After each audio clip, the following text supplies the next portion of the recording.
फल और मोह की महिमा, ये प्रकरण अपना यहाँ चल रहा था। ज्ञान का फल अविनाशी पद की प्राप्ति है, और यदि ये जीव अधिक ज्ञान प्राप्त करके भी बाहरी वस्तुओं को, बाहरी पदार्थों को चाहता है, बाह्य फल की वांछा करता है, ये काम ज्ञान का नहीं है, यह काम तो मोह का है। माने इसे मोह का काम जानना चाहिए। निश्चय से ज्ञान का फल ज्ञान ही है। माने ज्ञान प्राप्त करने का असली फल ज्ञान प्राप्त करना ही है, और वह सर्वथा प्रशंसनीय और अविनाशी है। देखिए, ज्ञान प्राप्त करना ये सर्वथा प्रशंसनीय कह रहे हैं। माने ऐसा नहीं हो सकता कि आपको विशेष ज्ञान हो और वो ज्ञान आपकी निंदा का कारण बन जाए। नहीं साहब, इस चीज का ज्ञान तो आपके निंदा का कारण है। दुनिया का कोई भी ज्ञान हो, ज्ञान प्रशंसा का कारण बनता है, और सर्वथा और अविनाशी और है। माने ज्ञान का कभी विनाश नहीं होता। अल्पता हो जाए कर्म के उदय से, क्षयोक्षम से, लेकिन फिर भी ज्ञान कभी विनाश को प्राप्त नहीं हो सकता। ये लेकिन फिर भी बड़े आश्चर्य की बात है कि उससे लोग अन्य कुछ और फल चाहते हैं। ये बहुत आश्चर्य की बात है कि ज्ञान प्राप्त करके लोग उससे धन चाहते हैं, आजीविका चाहते हैं, और उससे बाहरी वस्तुओं की प्राप्ति चाहते हैं। लेकिन इसमें सिर्फ और सिर्फ मोह की महिमा है। इसमें ज्ञान का कोई दोष नहीं है। कोई व्यक्ति ये कहे कि साथ ज़्यादा ज्ञान हो गया ना, इसलिए ये इनको पैसे के प्रति लगाव ज़्यादा हो गया। तो ज्ञान से पैसे का कोई संबंध नहीं है। जो पैसे के प्रति आकर्षण है वो ज्ञान का काम नहीं है। यद्यपि ज्ञान की अधिकता में अपने प्रोफेशन के कारण उसने धनाधिक के प्रति आसक्ति की है, ये बात ठीक है कि ज्ञान की अधिकता नहीं थी तब तक इतना आकर्षण भी नहीं था, और जैसे जैसे ज्ञान बढ़ गया वैसे वैसे वो अपने आप को कुछ और विशेष समझने लगा और वो धनाधिक के प्रति आकर्षित हो गया। तथापि ये जो काम हुआ है, पर के प्रति आकर्षण का काम, दूसरे फल को चाहने का जो कार्य हुआ है, यह कार्य ज्ञान का नहीं है, यह कार्य मोह का है। मोह और ज्ञान ये दोनों का काम साथ साथ चल रहा है वर्तमान में हमारे अंदर में। मोह भी चल रहा है और ज्ञान भी चल रहा है। तो ज्ञान को छोड़कर मोह जब हावी हो जावे, ज्ञान के ऊपर जब मोह हावी हो जाता है, वह अज्ञानी का काम है। और मोह के प्रवर्तन के साथ साथ में जिनका ज्ञान उसके ऊपर हावी रहता है, वो ज्ञानियों का काम है। माने जिनके हृदय में ज्ञान की महिमा है वे ज्ञानी हैं, और जिनके हृदय में ज्ञान को छोड़कर मोह की कीमत और महिमा दिखाई देती है, वे सभी अज्ञानी हैं। देखिए 170 पेज पर का भावार्थ हम पढ़ते हैं। श्रुत ज्ञान, 5 प्रकार के ज्ञानों में श्रुत ज्ञान छद्मक की चर्चा कर रहे हैं। के द्वारा पदार्थों को यथार्थ जानने का तात्कालिक फल तो उन पदार्थों का ज्ञान बना ही है, और परंपरा फल केवल ज्ञान। असली फल क्या है? ज्ञान के माध्यम से हमने वस्तुओं को जाना, तो असली फल क्या है? असली फल तो यही है कि उसको जानने में आ गया, ज्ञान हो गया हमारे को उस विषय का।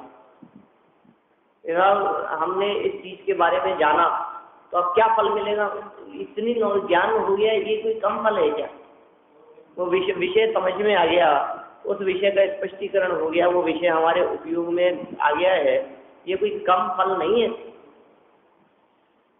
तो उन पदार्थों का जान पाना यही तात्कालिक फल है। और परंपरा से क्या फल मिलेगा? कि परंपरा से वो ज्ञान केवल ज्ञानी, केवल ज्ञानी, वहाँ सर्व पदार्थों का ज्ञान पाना होता है, वहाँ सारे के सारे पदार्थ जानने में आ जाते हैं। इस प्रकार ज्ञान का फल ज्ञान ही है, जो सर्व प्रकार से प्रशंसनीय है, क्योंकि यथार्थ ज्ञान होने पर पदार्थ जैसे हैं वैसे भाषित होने से निराकुलता होती है, संतुष्टि हो जाती है। यथार्थ ज्ञान का फल बतला रहे हैं कि जैसे ही यथार्थ ज्ञान हुआ निराकुलता हो जाती है, आकुलता नहीं रहती है, पदार्थ जैसे हैं वैसे ही भाषित होते हैं। समस्या क्या है? पदार्थ है तो अलग प्रकार का और ये अपने उपयोग में उसको समझता है अलग प्रकार का, तो फिर दुखी होता है। मिथ्या दृष्टि और सम्यक दृष्टि में यही फर्क है। मिथ्या दृष्टि जीव जैसा मानता है वैसा पदार्थ नहीं है, और जैसा पदार्थ है वैसा वो मानता नहीं है, इसलिए दुखी रहता है। और सम्यक दृष्टि जीव जैसा वस्तु है, जैसा पदार्थ है, वैसा उस बात को स्वीकार करता है, इसलिए उसको कोई दुखी करने का कोई कारण नहीं दिखाई। टोडरमल जी की पंक्ति, ये टोडरमल जी की वही कहते, यथार्थ ज्ञान होने पर पदार्थ जैसे हैं वैसे भाषित होने से, मतलब पदार्थ जैसे हैं वैसे भाषित हो, हमारे जैसा है वैसा ही भाषित हो। और ये कहते हैं यदि इसके विकल्पानुसार पदार्थ वैसा ही हो जाए तो फिर इसको मिथ्या ज्ञान कौन कहे? इसकी मान्यता के अनुसार यदि वस्तुओं का परिणमन हो जाए या जैसा ये मानता है जगत के पदार्थ वैसे ही हो, तो फिर इसको मिथ्या ज्ञान कौन कहेगा? ये तो सच्चा हो गया ज्ञान। मिथ्या दृष्टि का ज्ञान झूठा है। वो झूठा क्यों है? वो झूठा कैसे है? क्योंकि जैसा मिथ्यात्वी जानते हैं वैसा वस्तु का स्वरूप नहीं। अब वस्तु का स्वरूप कैसा है? कि जैसा पिछली गाथाओं में श्लोकों में बतलाया गया, नित्य नित्य है, एक अनेक है, भेदा भेद रूप है, आपसी नापसी रूप है। अब जो आपसी नापसी रूप और नित्य नित्य रूप वस्तु के स्वरूप को जानता है तो सच्चा ज्ञान है, यथार्थ ज्ञानी है, निराकुल रहता है। और जो वस्तु को सिर्फ अनित्य जानता है आकुलित रहता है। जिस व्यक्ति के ज्ञान में ये बात आ गई कि अरे ये वस्तु तो नाशवान है, ये ऐसा वस्तु का स्वरूप है इसका, और ये जो नाशवान दिखाई दे रही है ये इसकी अवस्था है, अंदर में इसका जो शाश्वत स्वरूप है वो नित्य है। ऐसे वस्तु स्वरूप को जान लेने के पश्चात उस व्यक्ति को आकुलता का कोई दूसरा कारण दिखाई नहीं देता। माने हम ऐसा भी कह सकते हैं, जो व्यक्ति निरंतर ये विचार करता रहता है मैं मर जाऊंगा, मरना ही है, ये भगवान क्या होगा, कोई अब तो मौत दिख रही है हमारे को, तो अंदर में कितनी आकुलता और घबराहट दिखती है। लेकिन जिस व्यक्ति ने वस्तु स्वरूप जान लिया कि देह छूट जाने पर भी देह से भिन्न एक अंदर में जो तत्व है, एक वस्तु है, उसका मरण नहीं होता और वो वस्तु कोई और नहीं है, वही मेरा असली स्वरूप है, वह मैं ही हूँ। इसका मतलब शरीर छूट जाने पर भी मेरा मरण नहीं होता, ऐसा वस्तु स्वरूप जिसने जान लिया, तो अब उनको आकुलता का क्या काम रहेगा? देखिए यथार्थ ज्ञान होने पर 170 पेज पर, यथार्थ ज्ञान होने पर पदार्थ जैसा है वैसा भाषित होने से निराकुलता होती है। सच्चा ज्ञान हो गया, पदार्थ जैसा है वैसा जान लिया हमने, वृद्धावस्था को वृद्धावस्था जान लिया। अभी तो देखो जो व्यक्ति अपनी अवस्था के कारण दुखी है, परेशान है, यदि वो जान लेवे कि वृद्धावस्था है, आंखों से दिखना कम होता ही है एक अवस्था में, तो उसे कौन परेशान कर सकता है? लेकिन जो ये सोचता हो कि नहीं दिखना कम क्यों हो गया, नहीं सुनाई देना कम क्यों हो गया, नहीं ये हाथ पांव क्यों नहीं काम करते हैं, तो परेशान होता रहे, दुखी होता रहे। तो कितनी मार्मिक बात कह रहे हैं। इस लाइन में से अपन कितनी तरह की बातें निकाल सकते हैं जो इन्होंने लाइन दी है। जैसा वस्तु का स्वरूप है, जैसा पदार्थ का स्वरूप है, उस पदार्थ का यथार्थ ज्ञान होने पर यदि वो वैसा ही भाषित होता है तो निराकुलता होती है, माने आकुलता नहीं होती है, माने घबराहट नहीं होती। हमें पता है बीच रास्ते में यदि गाड़ी खराब हो जाए तो फिर यदि वस्तु का स्वरूप हमारे को पता है तो आकुलता नहीं होगी, क्योंकि हम इस बात को जानते हैं आकुलता का क्या काम है। जहाँ तक चलने की बात है चलिए, जब रुकनी जब रुक गई है, इसमें टेंशन का क्या काम है, आकुलता का क्या काम, परेशान होने का क्या काम है। वस्तु स्वरूप को जान लिए, जब पहुंचना होगा तभी पहुंचेंगे, तो आकुलता का क्या काम है। आकुलता तो तब होती है कि मेरे को पहुंचना तो था 10 बजे और बज गए हैं 10:15, तो आकुलता होती है। हाँ, समय पर आने वाली ट्रेन भी लेट हो जाती है तो आकुलता होती है। लेकिन यदि ये जान लेवे कि समय पर पहुंचेगी अपने ही समय पर, मैंने अपने विकल्पों में जो समय निर्धारित किया था उस समय पर नहीं पहुंची। आप सोचिए किसी व्यक्ति की 80-90 वर्ष की उम्र में यदि मृत्यु होती है तो हम समझते हैं समय पर हुई है, और किसी की मृत्यु 25 साल की उम्र में हो जाती है तो कहते हैं बहुत पहले हुई था, इतना जल्दी, इतनी सी उम्र में। 25 वर्ष की उम्र में यदि कोई दूसरे बाह्य कारण दिखाई देते हो, दुर्घटना आदि, तब तो हम कह देते हैं कि मरना तो नहीं था, लेकिन ये तो साहब तो उसने टक्कर मार दी है, ट्रक से टक्कर लग गई, ऐसी दुर्घटना हो गई तो हो गया, नहीं तो अभी कोई। और लेकिन कुछ भी नहीं हो, आराम से बैठा बैठा पढ़ रहा हो और गर्दन लटक जाए तो फिर हम क्या कहेंगे, समय से पहले ही हो गया, तो ये तो कोई समय नहीं था इसकी मृत्यु का, ये तो समय नहीं था, ये आप कैसे हो। हर काम समय भी होता है, माने हमें हमारे विकल्पों के हिसाब से जो समय दिखाई देता है, हमने अपने विकल्पों के हिसाब से जो कोई एक समय का निर्णय किया कि भाई इस समय होना चाहिए, और वो विकल्प के हिसाब से तो होगा नहीं, तो फिर हमें आकुलता होने लगती, फिर हमें घबराहट होने लगती। इतनी कम उम्र में चश्मा, इतनी कम उम्र में बाल सफेद, इतनी कम उम्र में ऐसा हो गया, तो अपने को ऐसा लगता है कि ये तो असमय में हो गया। 40 की उम्र के बाद चश्मा लगे तो ऐसा लगता है कि हाँ ठीक है, और लेकिन 10 साल की उम्र में चश्मा लग जाए तो ऐसा लगता है कि इतनी कम उम्र में, 5-7 साल के बच्चे की चश्मा लग जाए तो इतनी कम उम्र में, अभी से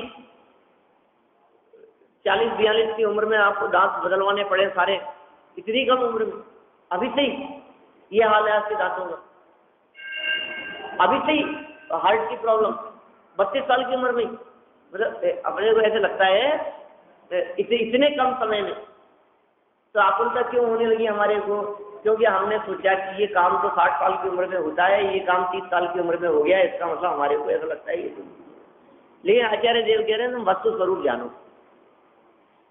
वस्तु का यथार्थ स्वरूप क्या है, कि वस्तु का यथार्थ स्वरूप ये है कि उसे परिणमन करने के लिए किसी बाहरी पदार्थों की या बाहरी विकल्पों की अपेक्षा नहीं है, ये वस्तु स्वरूप है। हर वस्तु अपनी स्वतंत्र योग्यता से स्वतंत्र परिणमन करती है, ये वस्तु स्वरूप है। हर द्रव्य स्वतंत्र है, कोई किसी का कर्ता धर्ता नहीं है, ये वस्तु स्वरूप है।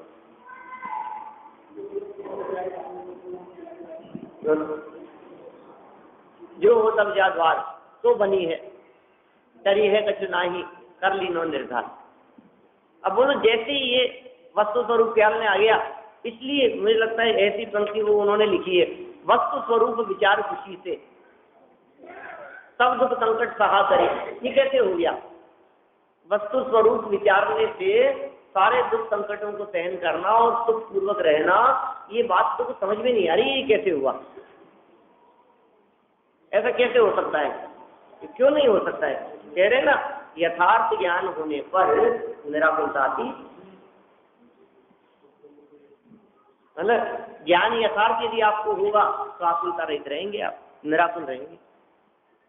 दुख का कारण आकुलता और सुख का कारण निराकुलता, और निराकुलता का कारण ज्ञान और आकुलता का कारण अज्ञान।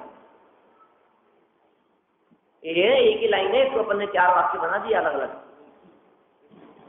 तो दुख का कारण आकुलता और आकुलता का कारण अज्ञान। दौलत राम जी कहते हैं स्तुति में, आकुलित भयो अज्ञान धारी जो मृग मृग तृष्णा जानी बारी। आकुलित भयो, क्यों हुआ आकुलित, ये बताओ हमारे को। साहब बहुत आकुलता हो रही है, बहुत आकुलता हो रही है। ये क्यों हो रही है आकुलता? अज्ञानधारी, अज्ञान की वजह से आकुलता हो रही है। साहब आकुलता कैसे नहीं हो? कि अज्ञान नहीं हो तो आकुलता नहीं। इसको दूसरे शब्दों में कहें तो ज्ञान ही निराकुलता का कारण है, समझ ही निराकुलता का कारण है। तो कौन सा ज्ञान और कौन सी समझ? तो कह रहे हैं वस्तु स्वरूप का ज्ञान और वस्तु स्वरूप की समझ, यथार्थ ज्ञान वस्तु स्वरूप का, वो निराकुलता करता है। आकुल व्याकुल हो लेता। क्यों होता है आकुल व्याकुल? इसलिए होता है कि जिसको निज कहता में वो छोड़ के चल देता है। तो तू निज कहता ही क्यों है? मुझको तो निज जाने नहीं। निज को निज पर को पर जान, फिर दुख का नहीं लेश निशान। मतलब लेश मात्र भी नहीं। वर्णी जी कीर्तन में, हाँ, निज को निज पर को पर जान, फिर दुख का नहीं लेश निशान। क्या?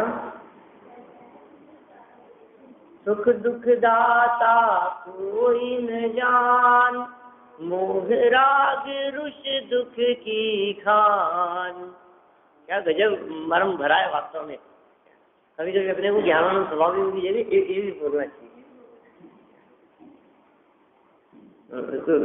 पूरा याद नहीं हो तो लिख करके उसकी कॉपी की जा सकती है, और 10-5 दिन ये भी बोले, अपन बोल सकते हैं निर्वाणी स्तुति के पहले। क्या नहीं, आगे पीछे हो जाएगी लाइन, ऐसे ही 2-5 बार बोलेंगे तो बड़ा मुश्किल में आ जाएगी, लेकिन बड़ा मर्म भरा है। वर्णी जी ने जो ये काम किया है, जो कीर्तन लिख दिया है, ये वास्तव में वर्णी जी के कीर्तन की बात कर रहा हूँ, उसकी बात नहीं कर रहा भाई मैं। जो इस कीर्तन की बात कर रहा हूँ, जो अभी लाइन बोली है अपन ने। हाँ, सुख दुख दाता कोई न आन, मोह राग रुष दुख की खान, निज को निज पर को पर जान, फिर दुख का नहीं लेश निशान। हाँ, हूँ स्वतंत्र निश्चल निष्काम, ज्ञाता दृष्टा तम राम। मैं वह हूँ जो है भगवान, जो मैं हूँ वह है भगवान, अंतर यही ऊपरी जान, वे विराग यह राग विधान। कौन हूँ मैं? क्या गजब बात कहते हैं। ये जानना वस्तु स्वरूप है। मैं वह हूँ जो है भगवान, ये जानना वस्तु स्वरूप है। किताब आप अपने आप को भगवान कहते हो, शर्म नहीं आती?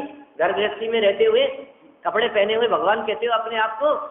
कि अंतर यही ऊपरी जान। अरे ये तो ऊपरी अंतर है, अंदर से देखो तो मैं भगवान हूँ। मुझ में और भगवान में कोई अंतर नहीं है, मुझ में और परमात्मा में कोई अंतर नहीं है। कि अंतर जो साफ साफ दिखाई दे रहा है, कि ये साफ साफ दिखाई देने वाला अंतर ऊपरी अंतर है। ऐसा जानने का नाम वस्तु स्वरूप का ज्ञान है, जो निराकुलता का उत्पादक हो सकता है, निराकुलता को जन्म देता है। क्या?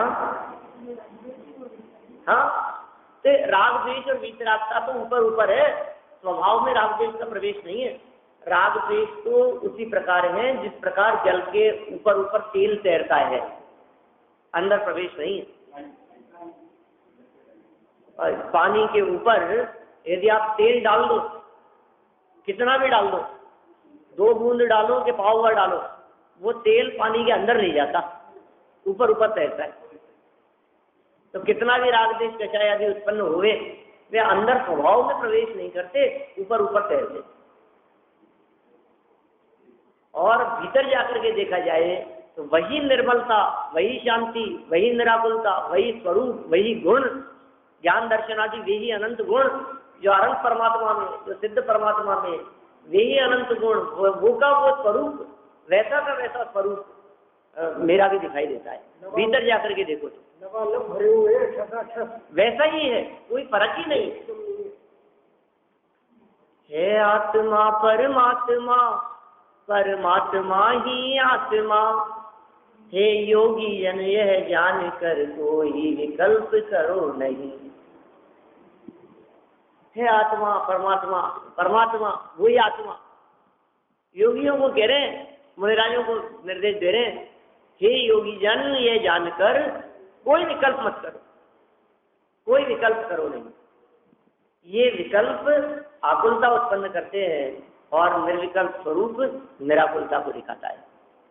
इतनी मार्मिक लाइन यहाँ टोडरमल जी साहब ने कह दी है, क्योंकि यथार्थ ज्ञान होने पर, सच्चा ज्ञान होने पर पदार्थ जैसा है वैसे भाषित होने से निराकुलता होगी। आपको लगता है इनको बहुत आकुलता रहती है, निराकुल कैसे किया जाए? इनको बहुत आकुलता रहती है, ये कैसे निराकुल हो सकते हैं? हमारे को आकुलता बहुत हो जाती है, घबराहट बहुत हो जाती है, कैसे निराकुल हुए? तो आचार्य देव कह रहे हैं आपको निराकुल होने के लिए एक ही उपाय है। क्या? वस्तु स्वरूप का विचार। जैसे आपको यथार्थ ज्ञान हो जाएगा ना, अनहोनी होनी नहीं और होनी कभी टलनी नहीं। जो जो देखी वीतराग ने तो होती भी रहा है।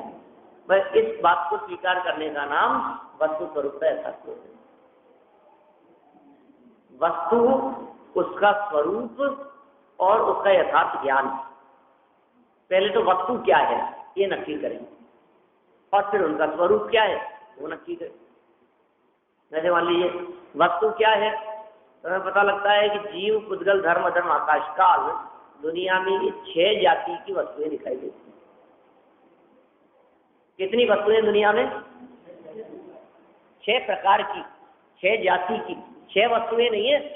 जैसे जीव जाति की वस्तु है तो जीव जाति के अनंत पदार्थ है, पुद्गल जाति के अनंत पदार्थ है। पुद्गल माने अचेतन, जड़।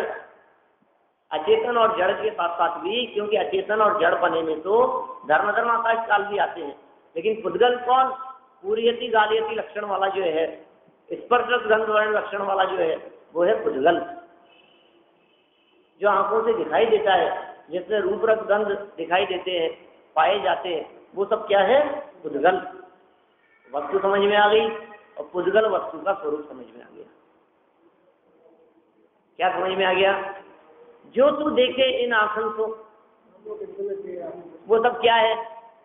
पुद्गल है, तेरा नहीं है, क्योंकि तू तो चेतन है। तो फिर ये जो दिखाई दे रहा है ये क्या है? कि जो दर्पण के सामने खड़े होने पर जो दर्पण में दिखाई देता है वो मैं नहीं हूं, क्योंकि जो दिखाई देता है वो मेरा स्वरूप नहीं है। मैं मोटा, मैं पतला, मैं गोरा हो गया, मैं कितना काला हो गया, मेरे चेहरे पे झुर्रियां पड़ गई, मेरे साथ ऐसा हो गया, तो मैं नहीं हूं ये।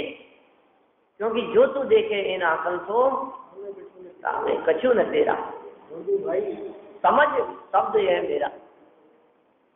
बोंधू भी कह रहे हैं और भाई भी कह रहे हैं, ना समझ है इसलिए बोंधू है, और चेतन लक्षण से हमारा भाई है, हमारी बिरादरी का है, एक ही जाति का है, इसलिए भाई कह रहे हैं। एक ही जाति का होने से भाई है, एक ही जाति का होने से आप भी गोदा हम भी गोदा, तो हमारे भाई भाई है, भाई बंद है ना। तो यहाँ क्या कह रहे हैं? एक ही जाति का होने से, माने ये भी जैन है हम भी जैन, ये भी जीव है और हम भी जीव है, एक ही जाति के। और ये जो है कौन सा? पुद्गल, ये विजाति है क्या? और विजाति में किया गया संबंध निंदा का कारण बनता है, अपमान अपेश का कारण बनता है। तो विजाति से संबंध मत रखना, सजाति संबंध। सजाति संबंध का मतलब अब सजाति तो कोई दिखता ही नहीं है, ये सजाति दिखता नहीं है, लेकिन अपना जो जैसा स्वरूप है उसी में तन्मयता करना, क्योंकि सजाति दिखेगा नहीं, तो दूसरा जीव दिखता नहीं है ना, जो दिखाई देता है वो पुद्गल दिखाई देता है। हम जिससे अनुराग करते हैं वो चेतन नहीं है, और जो चेतन है उससे हमारा अनुराग होता नहीं है। पर चेतन की बात कर रहे हैं। जो दिखता है वो शरीर दिखता है, जो दिखता है वो शरीर ही दिखता है। और वही जीव अगर किससे करें? दिखता भी नहीं है, शरीर दिखता है। तो ये कह रहे हैं निराकुलता होनी चाहिए। जैसे समझ हुई वैसे निराकुलता हुई। अब घबराहट का कोई काम ही नहीं, अब आकुलता और टेंशन का कोई काम ही नहीं है हमारे। कि क्यों नहीं है टेंशन, क्यों नहीं है आकुलता, क्यों नहीं है घबराहट, किस बात की घबराहट हो?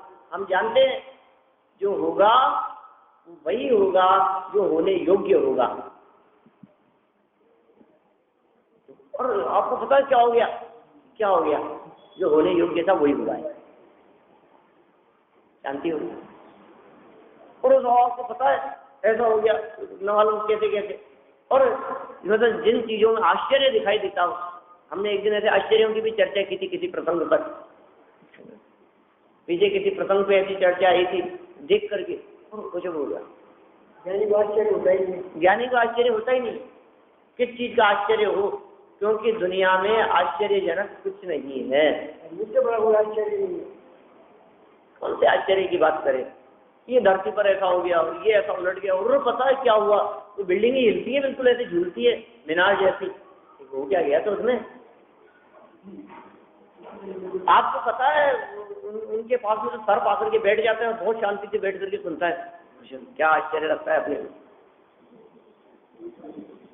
कोई व्यक्ति आंख बंद करके कुछ चलाता हो तो आश्चर्य दिखता है, गाड़ी चलाता हो, आंखों की पट्टी बांध करके बाजारों के अंदर मोटरसाइकिल घुमाता हो तो हमें आश्चर्य लगता है। जहर खा करके जिंदा रहता हो तो आश्चर्य लगता है। गिनीज बुक में देखो तो कोई कांच खाता है, कोई सर्पों का ही आहार ग्रहण करता है, कोई क्या कहेंगे उसे, इंक स्याही वही पीता है, कोई बिच्छुओं को ही अपने शरीर पे चिपकाए रहता है। उनको जब ही है साहब, ये तो किसी की अपने बातें की थी, किसी की मूछें इतनी लंबी, किसी का ये सुना है, किसी के नाखून इतने बड़े हो गए और न मालूम क्या क्या। कह रहे आपको जो आश्चर्य के कारण और हेतु दिखाई देते हैं, आचार्य देव कह रहे हैं इनमें कुछ आश्चर्य नहीं है। ज्ञानियों को इन बातों को देख करके कुछ आश्चर्य नहीं होता, क्योंकि कार्य जो है वो होने योग्य ही होता है, क्या नहीं होने योग्य नहीं होता है। ये उंगली आगे की तरफ घूमती है, इसमें कोई आश्चर्य नहीं है, और पीछे की तरफ घूमे उसमें आश्चर्य, पीछे की तरफ घूमती ही नहीं है। क्या अरे बात, उसकी योग्यता उसी प्रकार की है। माने जो कार्य होने योग्य होगा ना वही होगा, जो नहीं होने योग्य है वो नहीं हो सकता।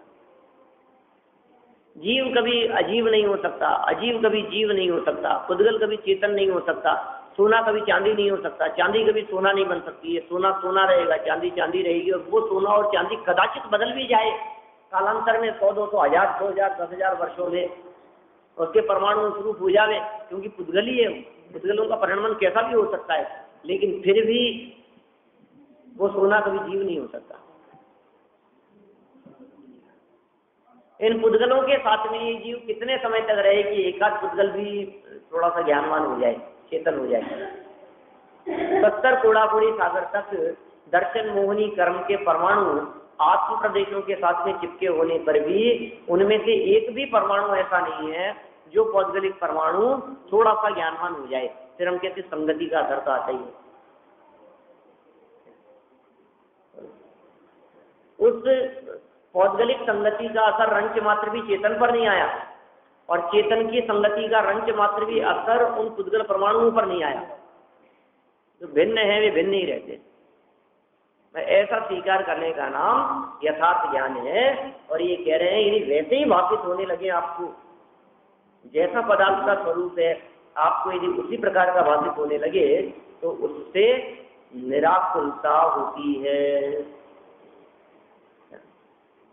उससे आकुलता का अभाव होता है। अब देखिए, निराकुलता सुख का लक्षण है। आप निराकुलता की इतनी गीत क्यों गा रहे हैं? हमें नहीं चाहिए निराकुलता। निराकुलता से क्या मिलेगा? ये कह रहे हैं निराकुलता लक्षण है किसी चीज का। किसका लक्षण है? कि निराकुलता सुख का लक्षण है।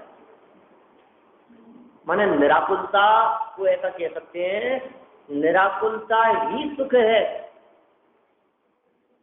कोई मूर्ख ऐसी बात भी कह दे कि नहीं साहब सुख का भी क्या करेंगे अपन, पागल है वो। दुनिया में कोई व्यक्ति ऐसा होता नहीं है। जे त्रिभुवन में जीव अनंत सुख चाहे, 3 भुवन में जितने जीव हैं सभी जीव सुख चाहते हैं और दुख से डरते हैं। सुख चाहे दुख से भयवंत, साते दुखहारी सुखकार कहे सीख गुरु करुणाधार। छेड़ाला भी बहुत मर्म भरा है वास्तव में। मैंने सरलता से कभी कोई विशेष चलाना हो तो छेड़ाला भी चलाई जा सकती है, बहुत बहुत मार्मिक है। मैंने तो बहुत वर्षों पहले चलाई थी।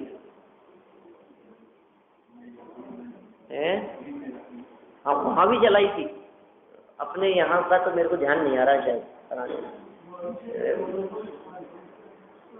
हाँ स्मारक में मैंने एक बार तीसरी डाल चलाई थी शिविर में। मैं तो सन 89-90 की बात करता हूँ, हमारे बाहर मंदिर में चलाई थी हम। मतलब बहुत मर्म भरा है, बड़ा मार्मिक है। और वहाँ सुख का लक्षण निराकुलता का है और चर्चा की है हमारी। सबसे बड़ी बात ये छोटा समयसार कहते हैं उसको, और असली सिद्धांत ग्रंथ है, क्योंकि चर्चा नित्य निगोद प्रारंभ से चर्चा की और अंत में सिद्धालय में रही है अनंतानंत काल। काल अनंत निगोद मजार और रही है अनंतानंत काल। ख्याल नहीं बात। कहाँ से चर्चा शुरू की कि काल अनंत निगोद मजार, वहां से तो शुरू की और खत्म कहाँ की कि रही है अनंतानंत काल। क्या गजब किया है दौलत राम जी ने। मैंने समझिए अब बीच में क्या किया, अब बीच में सब वर्णन कर दिया जितना वर्णन हो सकता था। इधर शुरू से वर्णन कर कह दिया ना, इससे पहले की शुरुआत ही नहीं है कुछ भी। इधर लास्ट तक बताना कि हाँ बिल्कुल इधर सिद्ध दशा के बाद में रही है अनंतानंत काल। अब बाद में क्या बताए, फिर उसके बाद में रही है अनंतानंत काल, फिर उसके बाद में रही है अनंतानंत काल। यथा तथा शिव परिणय, जैसे कि तैसे रहते है ना। कैसी गजब बात। इधर उससे पहले मनुष्य था, कि उससे पहले कि गधा था, कि उससे पहले कि बकरी था, कि उससे पहले कि कुत्ता था, कि उससे पहले कि 2 इंद्री था, कि उससे पहले कि मच्छर था, कि उससे पहले कि वहां था, कि उससे पहले कि नरक में था, कि उससे पहले इन गतियों में था, कि उससे पहले कि देव था, कि उससे पहले बढ़ते बढ़ते पृथ्वी का एक था, जल का एक था, उससे पहले कहाँ तक पहुंचे। यही घूमना नहीं, ऐसे पहले जाते कोई एक ऐसी अवस्था आ जाएगी। कौन सी अवस्था, जिस अवस्था को कहते हैं नित्य निगोध। उससे पहले कि नित्य निगोध, उससे पहले कि नित्य निगोध, उससे पहले कि नित्य निगोध, उससे पहले कि नित्य निगोध, उससे पहले कि अरे उससे पहले तो बताओ कि बता रहे हैं ना। काल अनंत निगोध मजार वही था, उससे पहले कुछ था ही नहीं, निगोध अवस्था ही थी। तो शुरुआत कर दिया निगोध अवस्था से और समापन कर दिया सिद्ध अवस्था पर। हमारी चर्चा को दौलत राम जी ने पूरा बता दिया, पूरी कहानी सुना दी। हमारा अतीत भी बता दिया, हमारा पास्ट भी बतला दिया और हमारा फ्यूचर भी बता दिया। क्या हाँ, हमारा फ्यूचर भी बता दिया, हमारा पास्ट भी बतला दिया। बोलो इससे ज्यादा और क्या चाहिए। क्या हाँ ध्यान रखना, छड़ाला चलाएंगे। बहुत सरल है, बड़ा मजा आएगा, बहुत नरम भरा है। आत्म को हित है सुख तो सुख आकुलता बिन कहिए, आकुलता शिव माहिनता से शिव मग लाग्यो चाहिए। ये कह रहे हैं यहाँ पर, ये जो सुख का लक्षण कहा गया है ये निराकुलता है। टोडरमल जी कह रहे हैं भावार्थ में, निराकुलता सुख का लक्षण है, लेकिन वो निराकुलता मिलेगी कहाँ, ये बताओ। निराकुलता सुख का लक्षण है, माने तो सुख आत्मा का हित तो सुख प्राप्त करने में है, और वो सुख है कहाँ, आकुलता बिन, आकुलता के बिना, माने निराकुलता में। निराकुलता में सुख, निराकुलता सुख का लक्षण है। इतनी मार्मिक लाइन कह दी, आत्म को हित है सुख तो सुख आकुलता बिन कहिए, आकुलता शिव माहिनता से शिव मग लाग्यो चाहिए। इसलिए मोक्ष के मार्ग में लग जाना चाहिए, क्योंकि मोक्ष में आकुलता नहीं है। आकुलता शिव माही न, आकुलता मोक्ष में नहीं है। इसलिए हे भव्य जीवों, हे ज्ञानी जीवों, मोक्ष के मार्ग में लग जाना चाहिए। हमारे को मुक्ति के मार्ग में लग जाना चाहिए।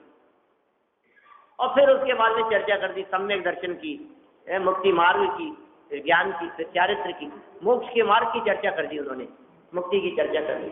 हमें मोक्ष के मार्ग में लग जाना चाहिए, लेकिन मोक्ष का मार्ग है क्या वो बतला दिया उन्होंने।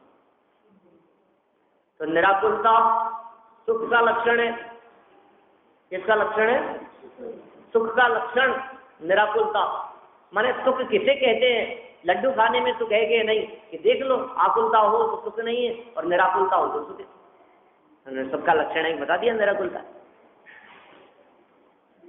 आपको यदि उसको खाने में आकुलता लगती है, आपको यदि उसमें विकल्प चलते हैं तीव्र, तो आप समझ लीजिए आकुलता है। और यदि आपके दिमाग में ये बात आ जाए कि अरे अरे इसमें आकुलता नहीं है, तो पूजन करने में भी आकुलता है प्रवचन में भी आकुलता है, भक्ति में भी आकुलता है, भाग से दौड़ से आने में आकुलता नहीं लगती आपको? घर पे 8 बज जाएं तो आपको कैसा लगता है? यही बज गए, दौड़ो दौड़ाओ भागो, आकुलता लगती है। 8 बजे का समय कर दिया तो कैसा लगता है अपने को? 8 बजे का समय होने से एकदम तो लगता ही है कि अरे इतना जल्दी, सीधा 1 घंटा पहले कर दिया झटके से। पर एक्चुअल में हाँ, क्योंकि क्या वो 15-15, 20-20 मिनट करने से तो कुछ फर्क नहीं पड़ता, क्योंकि फिर वो धीरे धीरे फिर खिसक जाता है 5-10-15 मिनट। एक बार झटके से 1 घंटा पहले कर दिया तो फिर नहीं खिसकता। तो अभी भी 2-5-10 मिनट खिसकने लग गया, तो वापस करेंगे इसको, थोड़ा सा देख होकर के आज भी हो जाए, कल और 5-7 मिनट 10 मिनट जल्दी कर देंगे। माने जहाँ आकुलता दिखाई दे, प्रवचन में आकुलता लग रही है, पूजन में आकुलता लग रही है, दर्शन करने में आकुलता लग रही है, तीर्थ क्षेत्रों की वंदना करने में आकुलता लग रही है, तो कह रहे हैं वो सुख नहीं है, क्योंकि सुख आकुलता बिन कहिए। असली सुख किसका नाम है? कि जो आकुलता के बिना हो। और आकुलता के बिना वो अवस्था कहाँ है? कि वो अवस्था मुक्ति में है। देखिए, निराकुलता सुख का लक्षण है और सभी जीव सुख चाहते हैं। इस सुख में पराधीनता आदि कोई दोष नहीं है, और अन्य लोग उससे विषय सामग्री रूप फल को चाहते हैं। यह मोह की महिमा है। बहुत सारी बातें यहाँ कही है, अपन इस प्रकरण को कल और वापस देखेंगे। निराकुलता और आकुलता से रहित बना, बहुत मार्मिक बातें कही है।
ज्ञान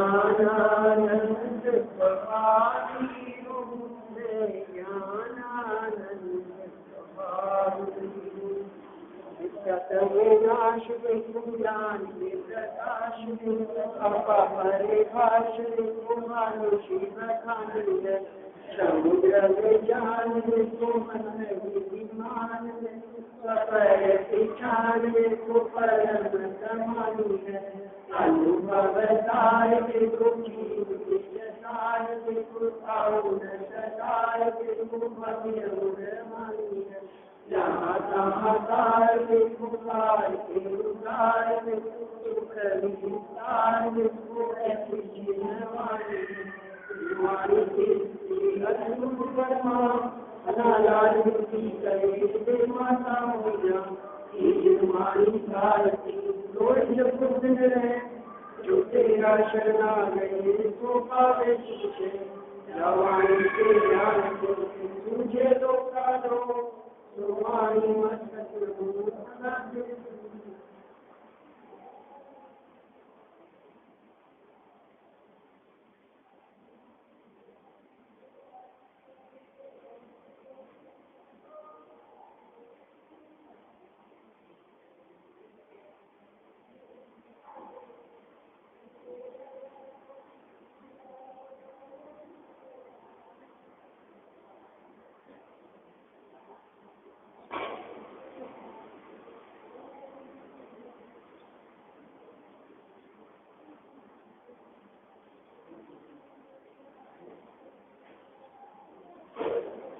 शांति